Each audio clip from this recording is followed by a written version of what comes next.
Fellowship of Christian Illusionist friends, Dwayne Laughlin here. I am going to show a trick in this lesson, but essentially this lesson isn't about the trick, it's about the concept. And that is, there's great profundity in simplicity. Simple is strong. Simple is good.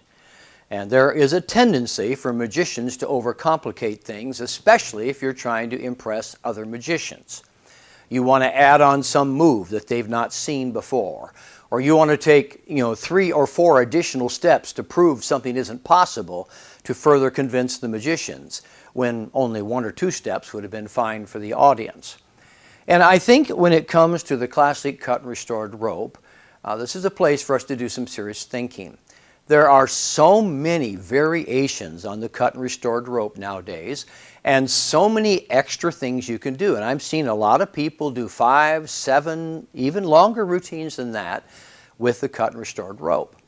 And it's impressive and it's good magic, I'm not knocking it, but I don't know that they're getting any more out of their 7-minute routine or longer than I have been getting out of my routine for years and years and years, which happens in less than 3 minutes, unless, of course, I'm doing an extended gospel lesson. And this, by the way, is terrific for a gospel lesson. So my point very simply is, if you want to learn all the extra moves and maneuvers and all the embellishments, that's fine, that's fun, and other magicians may ooh and ah about it. But the truth is, just the classic, basic cut and restored rope, done as it should be done, is a wonderful bit of magic that the average audience will like very much. Now, I take the classic cut and restored rope and I add the Panama rope trick to it for a triple cut setup that allows me to illustrate a gospel lesson. So I'll do the routine for you first. I've got the table in the way here because I want a place to put my stuff as I talk, but I'll move it to the side for a moment so you can follow what happens here. So I start with a big long rope. I always have a fairly long piece because I like to throw it out into the audience and have somebody in the front row grab an end and tug.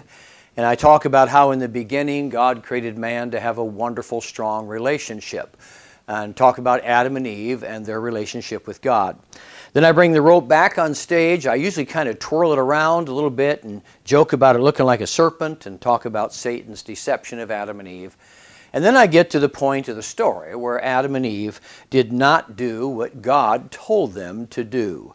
And that is, He gave them a commandment and they broke it. They should have listened. They should have done what God said, but they did not. And they're not the only ones who have not done what God has said. The Bible teaches that all have sinned and come short of the glory of God.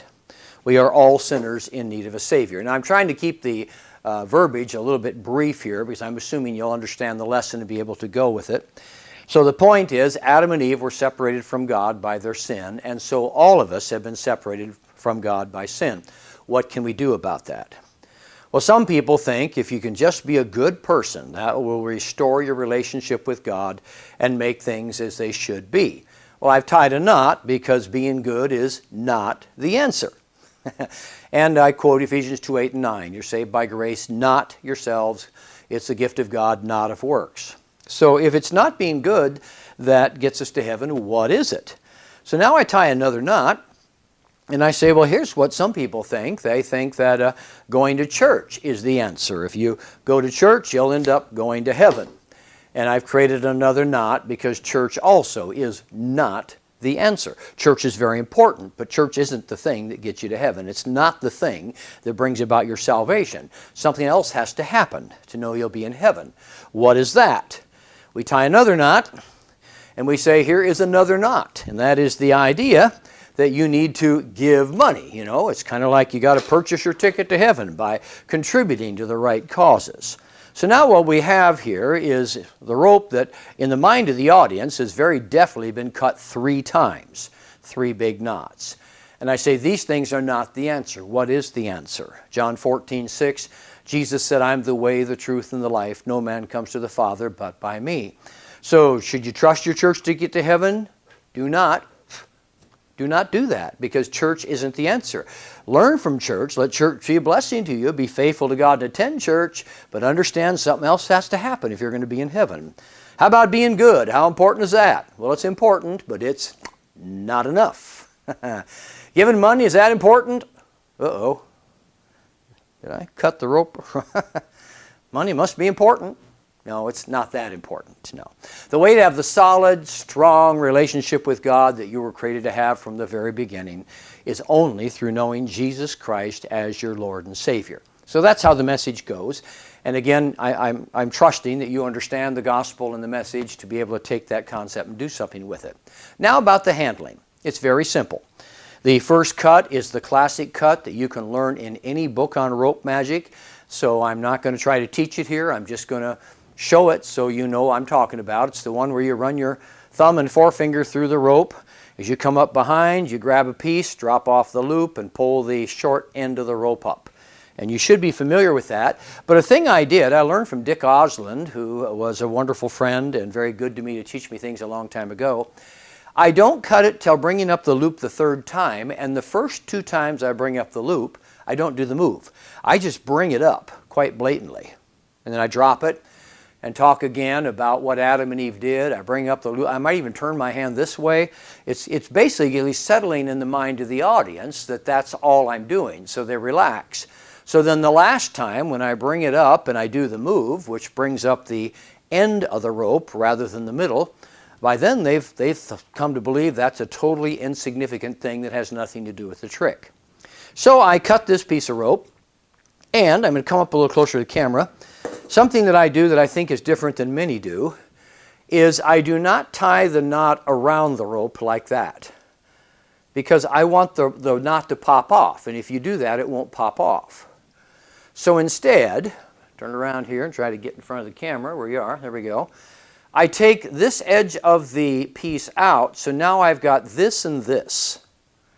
And I tie the piece around that loop like that. So there's the loop. I slide this up to mask that. So what that means now is when I pull these taut, that piece is going to fly up in the air. And I'll show that for you in a bit.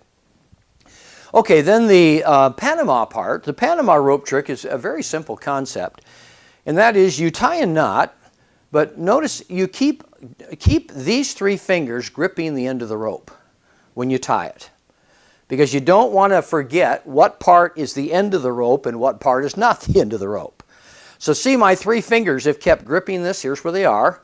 So now I'm going to grab that. So when I cut that, what I'm doing is I'm just cutting this little piece off. That's all I'm going to do. But when I cut it, because where the knot is tied, I tied the knot fairly close to the center knot. So when I cut it and the end drops off, it looks like the rope was cut here, even though I just cut a little piece off from here. And that's the same thing that happens on the other end. When I bring this up and tie it, I keep my fingers in place, so when I cut it, I'm only cutting this. But because of where I put the knot around the longer piece of rope, when I cut it and it drops off, it looks like I cut it there. And that's the illusion. That's what the audience believes. And then it's just a matter of the jokes. Because of how these knots are made automatically, they'll fly off. And that is, no, it's not being good to get you, or not, that one is church, not church. And this is the one I showed you, how I loop the rope so it's going to fly up. It's not being good. And then this one, I always act like I messed up. I pretend to pull on it, but I don't really pull. So it looks like it's not going to come loose. And I go, well, nobody's perfect. And it usually gets a big laugh. The church laughs and so on. And then I go, well, nobody's perfect, but I'll tell you this much. Money is definitely not enough. The one who was perfect was Jesus Christ. He's the one who restores us to God. So that's it. It's really not so much about the trick and lesson, although it's a very good trick and lesson, one worth learning. But I wanted to also emphasize that idea of it's simple what I do. It's not complicated. It's not a big, long, convoluted series of moves. But it's very strong, very straight ahead, very clear to understand magic. That's it. Bye-bye.